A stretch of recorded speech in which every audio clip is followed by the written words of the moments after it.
Programme मध्य मुकाबले में खुशामदीद। मैं हूं रबिया एहसन और मेरे साथ मौजूद हैं आमिर मतीन और रऊफ क्लासरा। और आज के प्रोग्राम में जिन टॉपिक से हम बात करने जा रहे हैं उसमें सबसे पहले दीवार से लगाया तो सब बोल दूंगा, खान सब कश्तियां जलाने को तैयार, साजिशी किरदारों को बेनकाब करने की धमकी दे दी, कप्तान का गुस्से से भरपूर खिताब, तल्ख लहजा मजीद तल्ख होने लगा, इमरान खान की ऑडियो लीक होने का खदशा, पीटीआई का इदारों से टकराव का खतरा बढ़ गया।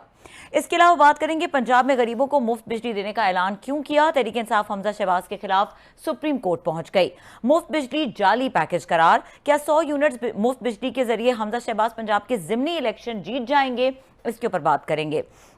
इसके अलावा बात करेंगे मुनर्रिफ अराकीन के हवाले से सुप्रीम कोर्ट के अहम remarks. Chief justice Umar Ata Bandial ने इनहराफ को इंसान के ज़मीर का मामला करार दे दिया, जबकि तहरीक इंसाफ की मुनर्रिफ रुकन उज़मा कारदार ने सुप्रीम कोर्ट में तहरीक इंसाफ के अंदरूनी मामलात का कच्चा चट्टा खोल दिया। हमारे साथ आज के प्रोग्राम में हमें ज्वाइन करेंगे खुसूसी तौर पर ताकि हम ले सकें पीटीआई का मौक़िफ़ फवाद चौधरी, साबिक वज़ीर हैं, वफाकी वज़ीर। क्लास साहब, ओवर टू यू। मेरा ख्याल फवाद चौधरी साहब हमारे साथ मौजूद हैं और मुझे कभी जब भी मैं इनको सुनता हूँ देखता हूँ तो मुझे ना वो फिल्म याद आती है फास्ट एंड फ्यूरियस।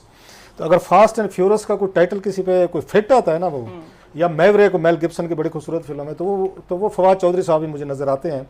तो इनसे हम कभी कभार आगे रिक्वेस्ट करते होते हैं कि जब कोई अगेन इंतहाई अहम इश्यूज़ हों जिस पे चौधरी साहब का वो कहता है नो होल्ड्स बार्स वाला हिसाब है, खुलकर बात करते हैं। मुझे इसी वजह से ये पसंद भी हैं कि इनके अंदर जो दिल में है वो ये मुंह में आके कह देते होते हैं। तो इसलिए आज उनसे हमने रिक्वेस्ट की, बड़ी मुश्किल से टाइम देते हैं वैसे हमें जी। चौधरी साहब अस्सलाम वालेकुम। जी कासर साहब अस्सलाम वालेकुम। बहुत शुक्रिया सर जी, बहुत शुक्रिया सर जी, आपने हमें ज्वाइन किया।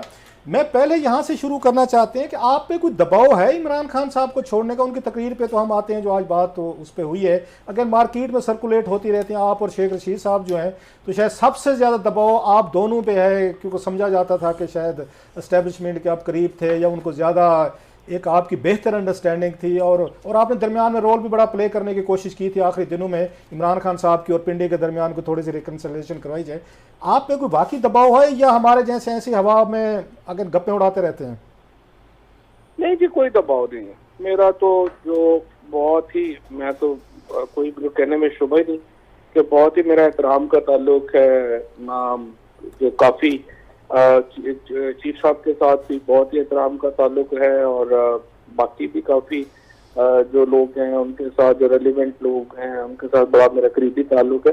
किसी ने मुझे नहीं कहा कि आपने इमरान खान को छोड़ना है या इधर जाना है या उधर जाना। तो चौधरी साहब, इस वक्त जिस तरह की सिचुएशन बन चुकी है माई वे और हाईवे वाले इमरान खान साहब के और एस्टेब्लिशमेंट के दरमियान, तो आपने कोई दोबारा कोशिश नहीं की? जैसे आप बता रहे हैं आपका बड़ा उनसे अच्छा ताल्लुक है, उनसे चीफ साहब से भी, इमरान खान साहब से भी करीब का है, आप कहीं बैठ के थोड़ा सा कोई उसका ब्रिज का रोल नहीं अदा कर पा रहे? या दोनों जो है वो कहते हैं भाई साहब हम आपस में देख लेंगे, बस ठीक है, आपसे दोस्ती प्यार मोहब्बत अपनी जगह पे, आप इन मामलात में ना पड़े, तो आपने कोई रोल नहीं अदा करने की कोशिश की? नहीं, असल में बात यह है कि कोई मेजर इश्यूज जो हैं वो थोड़े ज्यादा, इतना इमरान खान का और कोई मेरा नहीं ख्याल के कोई चीफ साहब का या फौज से कोई इतना बराह रास्त कोई प्रॉब्लम है। एक प्रॉब्लम जरूर है फ्रैंकली जो थोड़ा बियॉन्ड है हमारे से, वो ये है कि सोशल मीडिया के ऊपर जो ट्रेंड्स और जिस तरह की चीजें आती हैं वो ये आपको भी गलत फहमी है, ये और लोगों को भी गलत फहमी है कि हमारा बहुत कंट्रोल है सोशल मीडिया पे और हम जब चाहें ये खत्म हो जाएंगी, जब चाहे ये आ जाएंगे। ये बस एक मेजर गलत फहमी है जिसका इजाला जो है वो नहीं हो पा रहा। अदरवाइज कोई, देखिए मैं तो डेफिनेटली उस ग्रुप में हूँ जो समझता है कि फौज के साथ और इदारों के साथ ताल्लुकात हमारे बेहतर होने चाहिए और हमें जो है वो कोई इस पर दो राय नहीं है कि अगर ये मामला जो है वो स्मूथ होने चाहिए जितनी जल्दी हो सके। तो चौधरी साहब, फिर दरमियान में क्या ऐसी चीज़ है, आप जैसे सॉफ्ट लोग हैं, असद उमर साहब हैं, शामुद कुरैशी साहब थे, फिर हमने देखा परवेज़ खटक साहब थे, आप वो ग्रुप हैं जो चाहते हैं कि अगेन एस्टेब्लिशमेंट के साथ एक वर्किंग रिलेशनशिप हमारी ठीक होने चाहिए। फिर कौन सा ग्रुप है जो इमरान खान साहब जिनकी सुनते हैं और सुलह नहीं हो रही और वो हर दफ़ा आते हैं और उसके बाद पहले से ज़्यादा आगे सख्त गुफ्तगू करते हैं, थ्रेट्स करते हैं, धमकियाँ देते हैं? आज भी हमने देखा है। जो again where is the problem sir? आपकी नहीं सुनी जाती वहाँ पे? ये तो रवाज है ना कहने का, हर मामले में कह देते हैं हम के सियासतदानों के कसूर होगा। इमरान खान कब सुलह नहीं करना चाह रहे? इमरान खान ने क्या किया? अगर आप जो है वो लोगों के कारकुनों के घरों में रात को घुस जाएंगे, उनकी ना बीवियों के पर्दा परवाह करेंगे, बच्चों को गिरफ्तार करके ले जाएंगे, तो ताली तो फिर दोनों हाथों से बजती है ना। जिस किस्म की यहाँ पे 25 मई को किया गया, तो जिस किस्म के यहाँ पे एक रियासत का ऑपरेशन का सामना है जो इस वजह तरीके इंसाफ को, इमरान खान अपने हिस्से का किरदार अदा कर चुके हैं और ताली अब दोनों हाथों से बजती है। चौधरी साहब, बड़े कम लोग रह गए हैं पीटीआई में जिनका दोनों तरफ एहतराम का ताल्लुक़ रह गया है। हमें तो बाहर से बैठ के लगता है कि एक बहुत बड़ी दरार आ गई है और आर या पार जो है ना वाली सिचुएशन है। मैं आपकी सियासी मजबूरी समझता हूँ कि आपको टीवी के ऊपर उस तरीके से जो कुछ हम गुलवाना चाहते हैं नहीं शायद आप कहना चाहेंगे, मगर मुझे लगता है एंड गेम आ गई है आर या पार वाली, और 17 जुलाई को ये फैसला हो जाएगा। और आज इमरान खान साहब के भी ज़ुबान से ये वाली बात नज़र आ गई है कि इसके बाद जो है ना वो बैकआउट करना बड़ा मुश्किल हो जाएगा। तो ये आप समझते हैं ऐसा? ये एक बड़ा इवेंट तो है ना जो पंजाब का इस वक्त मामला है, और जिस तरीके से आप देखिए कि हमजा शहबाज को जबरदस्ती मुसल्लत किया गया पंजाब पे, ये भी एक किस्सा है जो अभी अपना क्लासा साहब की जवाब में बात कर रहा था कि ताली तो फिर दोनों हाथों से बजती है। आप देखिए कि एक तरफ 5 दिन में फैसला हो गया कि नहीं रूलिंग सही है, एक तरफ 2.5 महीने में के बाद वो भी जो है वो जिस तरीके से बाद में फैसला हुआ कि चीफ मिनिस्टर रखना ही रखना है। अभी भी अगर आप सुप्रीम कोर्ट का फैसला पढ़ें या लाहौर हाई कोर्ट का फैसला पढ़ें तो आप खुद ही मुझे समझ के बता दें कि ये वज़ीर आला है कैसे, कि यहाँ पहला राउंड जो है वो अनकॉन्स्टिट्यूशनल गलत था, तो फिर अगर वो गलत था तो वो नोटिफिकेशन कैसे का सही है, और अगर वो सही था तो फिर दूसरा राउंड 22 को क्यों होने जा रहा है। तो ये तो एक बिल्कुल ही मतलब अजीबोगरीब किस्म की बातें हैं जो हो रही हैं। फिर इलेक्शन कमीशन का जो रवैया है आप देख लें कि 5 लोग, जिसका हाई कोर्ट भी कह चुके हैं जो नोटिफाई कर लें, आज तक नोटिफाई नहीं हुए। तो और बिल्कुल एक पूरी जबरदस्ती की कोशिश की लाहौर हाई कोर्ट में और इधर अपना इलेक्शन कमीशन ने मिल के किसी तरीके से हमजा शहबाज को हमने वज़ीर आला रखना है, वरना शहबाज शरीफ 1.5 किलोमीटर का प्राइम मिनिस्टर होता। अल्लाह खैर सन। चौधरी साहब, ये बिल्कुल हमें वही पैटर्न लग रहा है जो कि नून लीग का हुआ था कि शुरू में इनडायरेक्टली और बाद में बिल्कुल डायरेक्टली। आपके भी शुरू में बड़ी तअम्मुल से बात हुई, फिर 3rd ईयर, फिर 2nd ईयर। आप नज़र आ रहे कि 1st ईयर की खुल के मज़ामताना बयानात के बाद आज तो इमरान खान साहब के बयान से साफ था कि उनके अल्फाज हैं कि हमें दीवार के साथ लगाया जाएगा तो हम भी बड़ा कुछ बताएंगे। तो ये किधर जाती हुई नज़र आ रही है? अगर आपके मुताबिक वो नहीं जाता तो आगे क्या, इससे आगे क्या रह जाता है? नहीं देखिए ना, हमारे मुताबिक क्या चलना है। हम कौन सा कह रहे हैं कि हमें आपने रिस्टोर कर दें एज प्राइम मिनिस्टर, हम कौन सा कह रहे हैं कि आप जो है वो दोबारा पीटीआई की हुकूमत बहाल कर दें।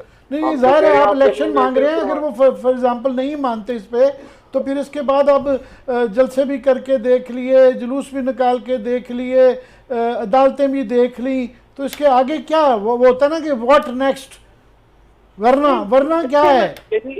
यही हमारी कमजोरी है ना, तरीके इंसाफ की यही कमजोरी है कि हम वायलेंस की तरफ नहीं जाना चाहते। अगर आप जो एक पूरे मुल्क की जो वाहिद एक नेशनल पार्टी है और जो चारों सूबों का एक वाहिद लीडर है, अगर हम उसको इस तरफ ये हम समझें कि कमजोरी है कि वो वायलेंस नहीं कर पा रहे, तो ये हमारी एक कमजोरी है। अदरवाइज तो देखिए ना, जितना बड़े इज्तिमात इमरान खान ने किए हैं, जितने बड़ा इस वक्त सपोर्ट बेस इमरान खान का है, वो तो कोई और जमात उसके नजदीक भी नहीं है। और डेफिनेटली हम पूरी कोशिश यही होगी और आखिर तक रहेगी कि ये वायलेंस की तरफ मामला नहीं जाए।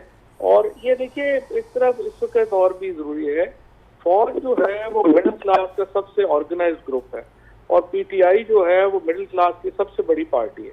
सो हमारी जो सोच है, हमारी जो एक जेनेसिस है, वो काफी मिलती जुलती है और इसलिए मुझे उम्मीद है कि ये मामला जो है वो सुधर जाएगा, इतना आगे नहीं जाएगा। तो सब उम्मीद तो हमेशा रहती है, रहनी भी चाहिए, मगर ये 17 जुलाई लगता है कि क्लाइमेक्स होने वाला है कि इसमें अगर आप लोग ले जाते हैं 12-13 सीटें तो पंजाब की गवर्नमेंट का स्ट्रक्चर थोड़ा सा फिर बदल जाता है, तो उससे तो सारा ये दरार नीचे से इसकी बुनियाद गवर्नमेंट की हिल जाती है। मगर फ़र्ज़ करें अगर आपको आपकी मर्ज़ी की मुताबिक सीटें नहीं मिली तो फिर क्या आपका रद्द-ए-अमल होगा? अभी तो मुझे उम्मीद ये है कि इस वक्त जो सिचुएशन है ना वो ये है कि नून लीग ने वोट ज्यादा टिकट दिया है लोटों को, तो उनके जो अपने लोग हैं जो नून लीग के लोग थे वो इनको वोट नहीं डाल रहे। इस वक्त की जो तमाम पोजीशन है वो ये है कि पीटीआई पहले नंबर पे होगी, आजाद उम्मीदवार दूसरे नंबर पे होंगे और पीएमएलएन तीसरे नंबर पे होगी। अब अगर ये प्रपोजिशन चेंज होती है और पीएमएलएन जो है, और दूसरा मैं आपको बताऊं ये धांधली वाला जो अब बात है ना, ये कोई अब 1900 वो नहीं है, 77 नहीं है कि जहाँ पे आप वो कर लेंगे। अब हर पोलिंग और फिर 20 से टोटल हल्के हैं, तो काफी क्लोज मॉनिटर होगा। तो मुझे उम्मीद है कि हम ये इलेक्शन जो है वो जीत जाएंगे और इसमें कोई प्रॉब्लम नहीं हो। अच्छा साहब, आपने अभी बड़ी अच्छी बात की, आपने कहा जी फौज की भी के साथ हमारी भी मिडिल क्लास, फौज का भी इसी तरह की अप्रोच, हमारी बहुत सारी चीज़ें कॉमन हैं, हम मिलकर चल सकते हैं। और मेरा ख्याल यही सोच ले कि शायद आर्मी भी या आर्मी कमांड के हैं या एस्टेब्लिशमेंट के हैं 2018 में इस बात से कन्विंस हुई और आप लोग आ गए, पावर में आ गए, तो फिर 3.5 साल में कहाँ पे आपकी सोच जो है वो इधर उधर होगी और आज एक दूसरे से गिले शिकवे किए जा रहे हैं। 3.5 साल को इतना बड़ा अरसा तो नहीं है कि आप इतनी ब्रॉडर अंडरस्टैंडिंग के साथ है कि दोनों क्लासेस की सोच मिलती थी। आप कुछ समझते हैं कुछ गलतियां आप लोगों से भी हुई हैं? पार्लियामेंट आपके साथ थी, 2018 की बात कर रहा हूँ, मीडिया साथ था, फौज साथ थी, अदालत थी, अचानक सबसे लड़ाइयाँ शुरू होना शुरू होगी। कोई आप लोगों से भी गलती कहीं पे हुई है या सारे के सारे ये बाकी जो मैंने 5-6 गिनवाए हैं इदारे हूँ या इंस्टीट्यूशन हूँ कि वो ही गलत हैं सारे? नहीं, गलतियां तो हुई होंगी, लेकिन असल में इशू ये है कि हमारे यहाँ जो सिस्टम है ना ओवरऑल, उसमें जो पाकिस्तान में इलेक्टेड लोग जो है ना वो सिंबॉलिक पावर में होते हैं। असल पावर लाई करती है नॉन इलेक्टेड लोगों के पास। लेकिन हमारा ये जो सिस्टम जो इंफॉर्मेशन एक रेवोल्यूशन आया है तो उसके बाद ये आ गया है कि जो नॉन इलेक्टेड पावर्स हैं उनको अपना रोल आइडेंटिफाई करना है कि आप हमने आगे कैसे जाना है। क्योंकि पहले तो ये होता था ना कि आपने एक अपना सामने पैकेट खड़ा कर लिया, फैसले आप करते रहे, तनकीद उनके ऊपर होती रही। अब प्रॉब्लम ये आ गया है जो ओबामा ने कहा था, प्रेसिडेंट ओबामा ने 2013 में, कि सबसे बड़ा चैलेंज गवर्नमेंट्स के लिए फ्लो ऑफ इंफॉर्मेशन को मैनेज करना होगा। अब यहाँ पे इतनी इंफॉर्मेशन आती है कि पहले इंटेलिजेंस एजेंसीज की मोनोपोली होती थी इंफॉर्मेशन पे, अब कई दफा मीडिया के पास इंटेलिजेंस एजेंसी से भी ज्यादा इंफॉर्मेशन होती है। अब इशू ये है कि वो इसको मैनेज कैसे करें। अब ये जो हमारा फ्रैंकली वो इतनी ज्यादा हमारी कोई लड़ाई नहीं हुई फौज से, फौज के अंदर का एक इशू जो हो गया कि वो शायद आर्मी चीफ फ्रैंक साहब को लगाने लग गया या क्या, उसकी वजह से जो है वो एक आप समझिए कि प्रेशर बन गया। अदरवाइज हमारी कोई कुछ इशू के ऊपर कोई डायरेक्ट लड़ाई नहीं। चौधरी साहब, जब आप ये फौज से वो हेल्प लेंगे, सेनेट चेयरमैन के लिए लेंगे या उसके सेनेट इलेक्शंस के लिए लेंगे, अदम एतमाद की तहरीक के लिए लेंगे, मनी बिल पास कराना है उसके लिए लेंगे, उसके बाद FTF पे आपने बिलिंग करवानी है, गिलगत पे करवानी है, पोजीशन के साथ एतमाद चाहिए, या आपने जनरल साहब को एक्सटेंशन देनी थी उस पर कोऑपरेशन चाहिए, सारी चीज़ें जब आप आके इवन मीडिया को हैंडल करना हो तो भी आप उसी के एस्टेब्लिशमेंट की सपोर्ट लेंगे। आप सारी पावर्स अपनी जो हैं, जो पॉलिटिकल पावर्स हैं, जो ये प्राइम मिनिस्टर साहब को पार्लियामेंट को अंदर रखनी चाहिए थे, खुद डील कर दें, आप इनको सबलेट कर देंगे, कंट्रैक्ट पे दे देंगे, चलें जी ये साइड है आप हमें संभाल के दें, तो फिर उसके बाद गिला आपका बनता तो नहीं है कि उन्होंने अब अपनी सपोर्ट वापस ले ली। जो सपोर्ट दे सकते हैं वो कभी वापस भी ले सकते हैं। सो पॉलिटिकली तौर पर तो आपके भी फैसले को ठीक नहीं थे, आप ही उनको अंदर लेके आए ना कि ये सारे मसले में हल करके दें। ये बात एक रस्मी तौर पे ये बातें ठीक है आपकी कहने वाली, ये कर लेते वो कर लेते, लेकिन यहाँ हमारा पावर स्ट्रक्चर जो है, जिस तरह मैंने अर्ज किया, इलेक्टेड लोगों के पास क्या पावर है, उनके पास तो कुछ है ही नहीं। हर चीज मैनेज जो है वो जिन्होंने बनाई है, जैसे स्ट्रक्चर खड़ा किया उसी ने मैनेज करना है ना। तो ये जो सेनेट में इस वक्त ये जो सारा सिस्टम चल रहा है, इससे पहले चल रहा था या उससे पहले चल रहा था, उससे पहले चल रहा था, ये तो देखे मैंने आपसे यही अर्ज किया है, ये तो एस्टेब्लिशमेंट ने फैसला करना है कि उन्होंने आगे किस तरह से जो है वो आगे सिस्टम को चलाना है, क्या करना है। इलेक्टेड लोगों के पास तो अभी भी जो हमारे तो एक जो सीनियर जजेस होते हैं और सीनियर जनरल्स होते हैं, मेन पावर तो उनके पास है। ये बाकी जो पॉलिटिकल पावर्स है या जो नॉन इलेक्टेड लोग आते हैं उनके पास सिंबॉलिक पावर्स है। तो ये रस्मी तौर पे कहना ठीक है। अभी आप देखें ना, ये जो नो कॉन्फिडेंस हुआ है इसमें जो हमारे MLA थे या जो ये अलाइड पार्टीज हैं, ये आपका क्या ख्याल है, ये इनके अपने फैसले थे जो इधर से उधर चले गए? ये तो हमें कहने वाली बात है। तो साहब ये आप पूछें।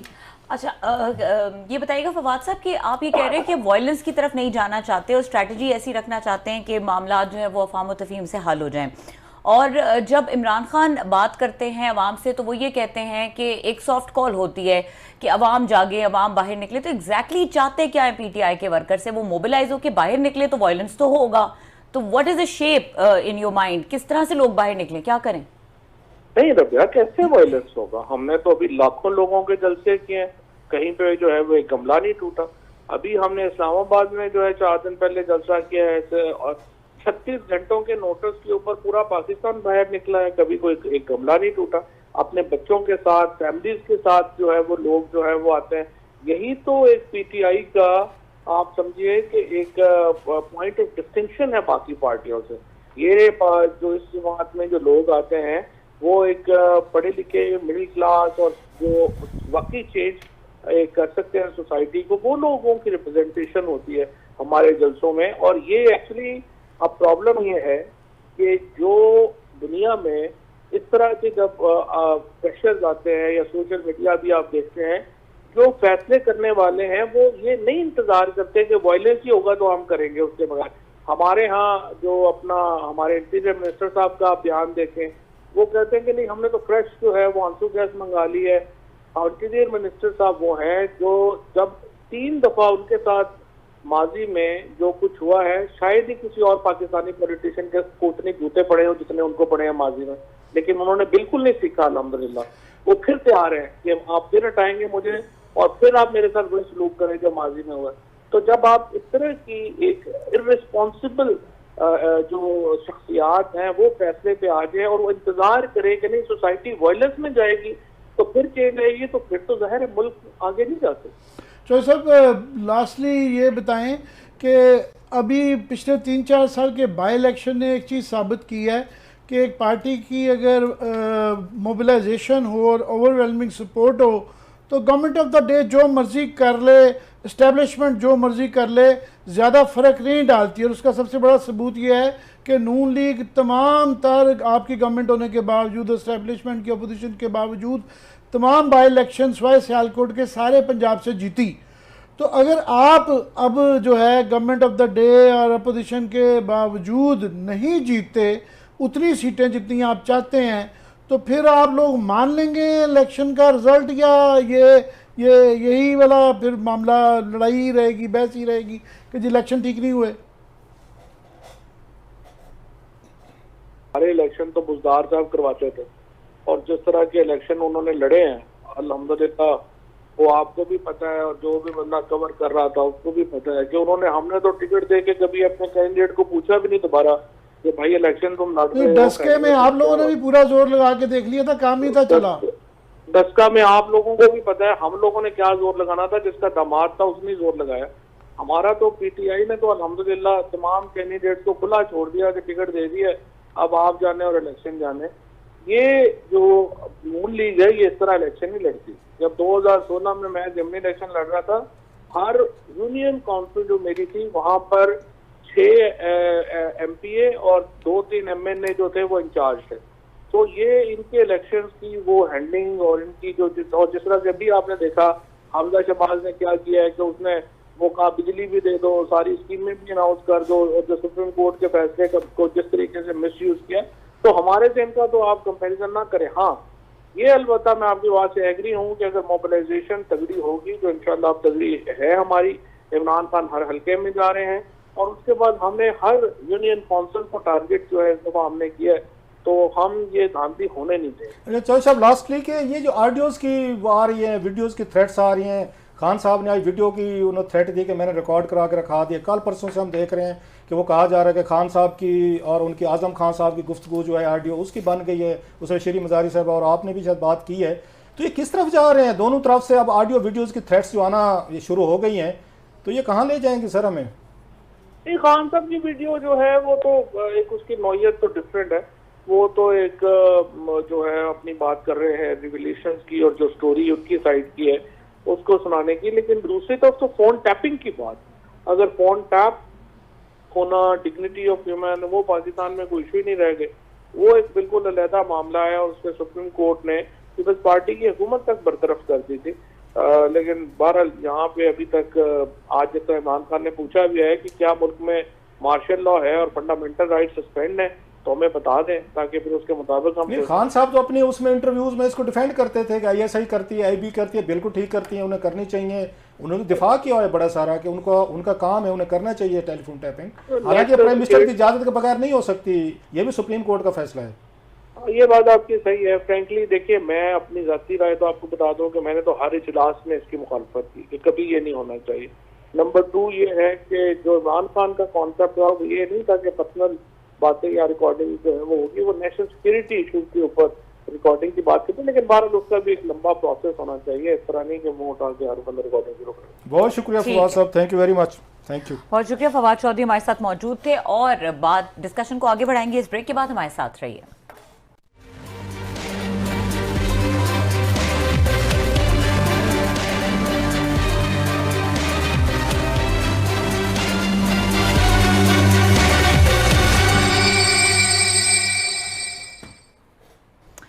वेलकम बैक और डिस्कशन को आगे बढ़ाएंगे। हमारे साथ मौजूद हैं PTI की मखसूस नशिस्तों से डीसेट होने वाली मुनर्रिफ रुकन उज़मा कारदार इस वक्त हमें ज्वाइन कर चुकी हैं। क्लास साहब ओवर टू यू। जी बहुत शुक्रिया उज़मा साहबा, आपने हमें ज्वाइन किया। आपको तो मुझे याद पड़ता है कि आज तो खैर आप सुप्रीम कोर्ट में पेश हुई, वहाँ से भी आपसे बात करते हैं, तो आपको पार्टी से पहले क्यों निकाला गया था? पिछले साल की बात, अगर मैं गलत नहीं कह रहा, आप तो शायद पहले ही पार्टी से निकाल दी गई थी, अगर जहाँ तक मुझे याद पड़ता है। जी क्लासा साहब, एक तो बहुत शुक्रिया आपने मुझे इनवाइट किया। पार्टी से देखें, जो 18वीं तरमीम के बाद 63A को क्यों अमेंड किया गया था, वो इसीलिए किया गया था कि जो पार्टी हेड को एक डिक्टेटोरियल पावर होती है, डिस्क्रेशनरी पावर होती है, उसको कम किया जाए कि वो अपनी ख्वाहिश पे किसी को ना निकाल सके। तो 63A में 3-4 चीजें डिफाइन कर दी गई थी कि अगर ये होगा तो फिर डिफेक्शन क्लॉज लगेगी। अब मुझे एक पार्टी लीडर के एक पर्सनल विम पे पूरी पार्टी से एक तरह से मुझे एक तो पहले टारगेट किया गया और फिर ये नहीं कि जी छोटी मोटी सजा दे दें कि भाई नजरियाती कारकुन है, 12 साल से आपके साथ स्ट्रगल कर रही हैं, आपके लिए जेलों में गए, सड़कों पे, धरनों पे, स्ट्रेट अवे बगैर सुने बगैर देखे तो एक्सपल्शन यानी कि पार्टी से निकालने का हुक्मनामा जारी कर दिया गया। अब मेरे लिए तो एक बहुत तकलीफ से बात थी क्लासा साहब, क्योंकि देखिए पार्टी माँ जाए की तरह होती है। मैंने अपना खून पसीना दिया था पार्टी को और मैं 2 साल चुप करके खामोशी से बर्दाश्त मैंने किया, जितना भी मुझे इन लोगों ने दीवार से लगाया, क्योंकि मैं समझती थी कि शायद खान साहब या लीडर मुझे बुला लेंगे, मुझे पूछ लेंगे। लेकिन फिर मैंने सोचा कि मुझे 63A ने प्रोटेक्शन दी है और मैंने कोई ऐसी बात नहीं की जिससे डिफेक्शन क्लॉज मुझ पे लगे, इसलिए ये मेरा कुछ नहीं बिगाड़ सके थे, एक बार भी मेरा ये जो थे बीका नहीं कर सके थे। तो मैंने फिर ये पार्लियामेंटेरियन होने का एक अल्लाह ताला ने सुनहरी मौका दिया था, तो मैंने पूरी अपनी जो कुव्वत और अपनी जो टाइम था वो कमजोर तबकात के साथ गुजारा, उनके प्रॉब्लम सुने, उसमें खवातीन, बच्चियां, उसमें ट्रांसजेंडर। इमरान खान साहब आपसे, सॉरी मैं आपकी बात कर रहा हूँ, खान साहब नाराज क्यों हो गए थे आपसे, पार्टी लीडर्स? वो जो मेरा ख्याल एक ऑडियो आई थी, अगर मैं गलत नहीं कह रहा, जिसमें कोई गुफ्तगू थी आपकी, उसी को बुनियाद बनाया गया था या कोई और इसकी रीजन से कुछ? क्लासा साहब, मेरा नाम CM हाउस से रिकमेंड होके गया था कैबिनेट के लिए PM हाउस जी। तो यहाँ पे एक मोहतरमा है हमारी जिनका नाम है मुसरत चीमा, इन्होंने, इनकी भी ख्वाहिश होगी मिनिस्टर बनने की, तो इन्होंने कहा कि मैं परफॉर्मेंस तो मैच कर नहीं सकती, तो अब किसी और तरीके से इसको मैं नीचे खींचूं। तो ये सारी मेरे खिलाफ एक डॉक्टर और इंजीनियर्ड ऑडियो टेप बना के उसको काट पीट के, तो इसने सारे चैनल्स को भेजा, पैसे खूब पैसे पंप किए, हर एंकर को भेजा, पता नहीं आपको भेजा कि नहीं भेजा। अब मेरी बदकिस्मती ये कि इसने जब ये सारी रिकॉर्डिंग्स की प्राइवेट, ये जो भी मेरा कॉलर्स अपने खुद की थी, एक और भी बीच में शामिल था, तो मेरी जो पॉजिटिव बात है उसको भी नेगेटिव बात करके इसने पोर्ट्रे किया। कॉलर आइडेंटिटी बीच में से खत्म कर दिया। अब बीच में से एक तो सवाल पॉइंटेड ऐसे थे जो कि बुशरा बीबी से रिलेटेड थे, और आप देखें जी, मैंने हमेशा बुशरा बीबी को नेशनल टीवी पे बैठ के डिफेंड किया था क्योंकि वो मेरे लीडर की वाइफ थी। लेकिन यहाँ पे खान साहब को जब पता नहीं बुशरा बीबी को क्या प्रॉब्लम हुई मेरे साथ, उन्होंने कहा जी आपने बुशरा बीबी की शान में ऐसी गुस्ताखी की है, आपको शर्म आनी चाहिए, ये होना चाहिए। मैंने सिर्फ ये कहा था कि जब खान साहब घर आते हैं तो वो कहती है जी मुझे मालूम हो जाता है कि किस प्रॉब्लम से गुजरे। यही वो अपनी ऑडियो में भी कह रही हैं कि लोगों को समझ नहीं आती कि खान साहब को पहले से कैसे पता चल जाता है हर चीज का, कैसे वो हर चीज के तय तक पहुंच जाते हैं। तो मैंने कहा था कि रूहानी पावर होगी उनके पास कोई। अब मुझे ये बताया गया कि ये वो नैरेटिव है जो हम किल करने की कोशिश कर रहे हैं, और आपने वही नैरेटिव जो है वो उसकी बात कर दी है। तो आप मुझे ये बताएं कि कौन सा नाकर्दा गुनाह था, यानी मेरी 12 साल की जद्दोजहद में पानी फिर गया? क्योंकि मोहतरमा जी उज़मा बीबी, आपके गिले बिल्कुल जायज़ होंगे, मगर जो लोग वोट लेके आते हैं उनकी एक इंतखाबी और सियासी हैसियत एक और होती है। एक जिनको कोटे के ऊपर लाया जाता है उनके ऊपर बहरहाल एक पार्टी का एक एहसान भी होता है, और पार्टी की एक उनकी जो है हैसियत थोड़ी सी मुख्तलिफ होती है। और आपके ये गिले शिकवे थे, आप रिज़ाइन कर देती अपने आप को, इसमें ये इलेक्शन बाई इलेक्शन हो रहे हैं इसमें आप टेस्ट करती कि जनाब मैं आपकी अपनी क्या है। तो ये जब आप पार्टी से इनराफ करती हैं, वोट किसी को देती हैं, तो फिर ये इल्ज़ाम लगते हैं कि आपने पैसे खाए या आप किसी और तरीके से कोई आपने फेवर लिया, तो वो एक बड़ा जायज़ सा नहीं हो जाता? आमिर मतीन साहब, आपको शायद मेरे ख्याल में इल्म नहीं है कि मैंने कभी रिजर्व सीट के लिए अप्लाई नहीं किया था। मैंने सिर्फ मैंने NA130 के टिकट के लिए अप्लाई किया था, लाख रुपए पार्टी को दिए थे उसके लिए। I was a serious candidate.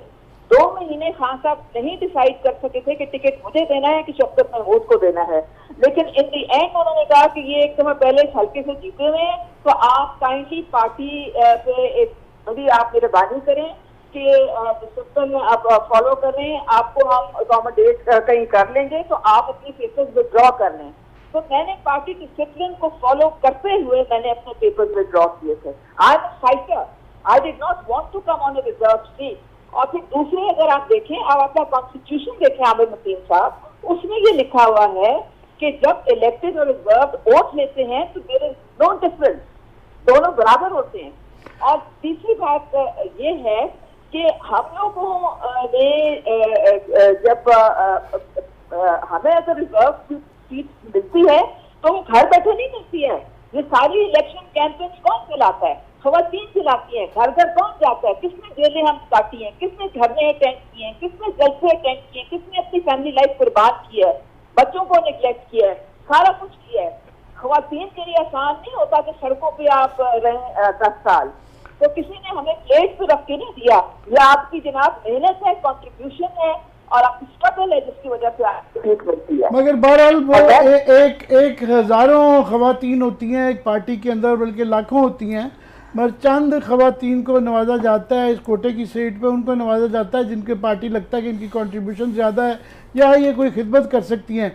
उनके और जो इलेक्शन में वोट लेके आए होते हैं, बहरहाल एक फ़र्क तो रहता है।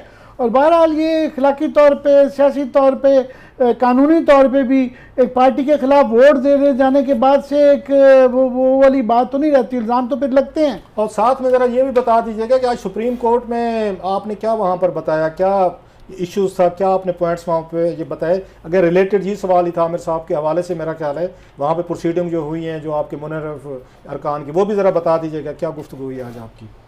जी बिल्कुल। एक तो आमिर मतीन साहब, 2 साल में इस पार्टी से निकलने के बाद मैं कैसे पार्लियामेंटेरियन रही हूँ। आप देखें, मैंने कोई ऐसी बात नहीं की जिससे मैंने मनी बिल पे वोट ना दिया हो, मैंने किसी लेजिस्लेशन पे वोट ना दिया हो, मैंने किसी और तरीके से पार्टी को मैं तो चुप करके पार्टी के साथ चलती रही हूँ। तो इसलिए ये आप ना समझें कि जी जाके वोट दे दिया। बहुत सारी बातें थी जिसकी वजह से दिया गया था, कोई डायरेक्शन नहीं हमें मिली, कोई पार्लियामेंट्री लीडर ने हमें कुछ बताया नहीं, कुछ किया नहीं। बहुत सारे प्री रिक्विजिट थे 63A के जो नहीं फॉलो किए गए थे।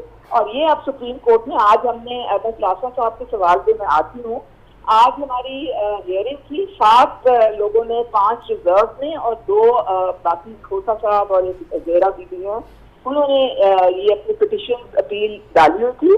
और मुझे बड़ी खुशी है ये आपको बताते हुए कि चीफ जस्टिस ने हमें बहुत एक ओपन माइंड से सुना और उन्होंने एक एक नुक्ता जो था उस पर गौर भी किया और उन्होंने कहा कि हम इसको हियरिंग को नेक्स्ट को एडजर्न करते हैं 2 हफ्तों के लिए, क्योंकि इस वक्त हाई कोर्ट में जो अपील की गई है वो भी चल रही है, उसका फैसला भी अभी होना है और जब हो जाएगा तो उसके बाद आप का केस हम दोबारा रिव्यू करेंगे। तो मुझे बड़ी खुशी होती है कि उन्होंने हमारा जो फंडामेंटल राइट था, जो इंसाफ हम मांगने गए थे, वो सारे तकाजे आज पूरे हुए हैं। और कल हम भी इंट्रा कोर्ट अपील में लाहौर हाई कोर्ट में दोबारा जाएंगे, क्योंकि ये प्रोपोर्शनल रिप्रेजेंटेशन है। कभी पहले ऐसे नहीं हुआ कि 20 इलेक्टेड सीट खाली हो जाए, हमेशा होता था कि 1 आध खाली होती थी और 20 जब खाली हो जाते हैं तो 4.5 इलेक्टेड सीट से 1 रिजर्व आता है।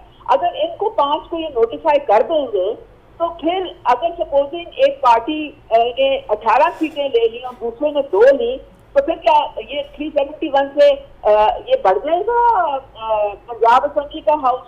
कैसे दोबारा लेके आएंगे प्रोपोर्शनल रिप्रेजेंटेशन के मुताबिक सीट? ठीक है उस्मा कारदार साहिबा, बहुत शुक्रिया, आपने अपना मौकिफ दिया और डिटेल से अपनी बात बताई हमें। प्रोग्राम का टाइम खत्म हो गया, देखने के लिए शुक्रिया, इजाजत दीजिए, अल्लाह हाफिज।